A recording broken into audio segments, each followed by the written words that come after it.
Sa ibang balita, nanguna si DILG Secretary Mar Rojas sa survey na kinumisyon ng kanyang partido, ang Liberal Party. Mistulang one-on-one na labanan sa pagkapangulo ang ginawang survey na yan dahil tanging si Rojas at ang deklarado na ring kakandidatong si Vice President Jejomar Binay ang isinama rito. At nakatutok si Tina Panganiban Perez.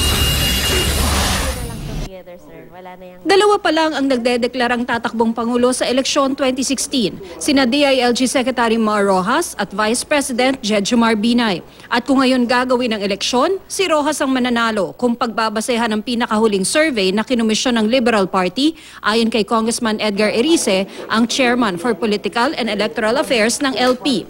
53% kasi ng mga tinanong, si Rojas ang pinili, kumpara sa 37% ni Binay. Ginawa raw ang survey matapos ang pag-endorso ni Pangulong Aquino kay Rojas. Sinasabi nila walang epekto yung presidential endorsement. Lumalabas ngayon na merong significant influence yung endorsement ng Pangulong Aquino.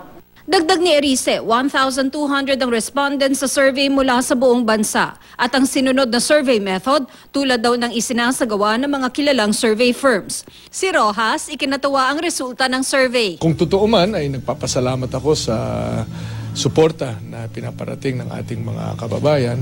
At ito naman ay tinatanggap ko, hindi para sa akin, pero para sa pangarap ng lahat ng ating mga kababayan na maisa sa katuparan sa daang matuwid. Minaliit naman ni Binay ang survey. Sabi nito, reaction po nila, Vice? Erice, ha? Okay. Joke lang yun, sir. Pare, baka ang dami kong nakain eh. Mailuwa ko pa yun sa biro mo, Hindi kasama sa pinagpili ang presidential candidate sa survey si Senator Grace Poe. Dahil ayon kay Erice, hindi pa naman ito nagdedeklara.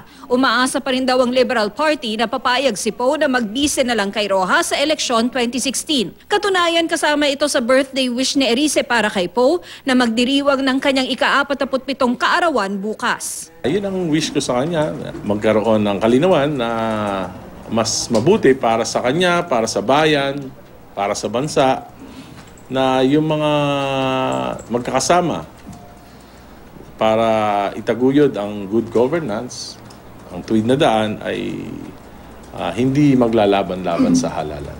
So, magbisi na lang siya? Kaya dapat siguro, pinakamaganda ay para sa kanya at sa kanyang paghahanda ay pangalawang Pangulo na lamang siya kay Secretary Mar Rojas. Sinusubukan naming hinga ng reaksyon si Poe. Tina Panganiban Perez, nakatutok, 24 oras.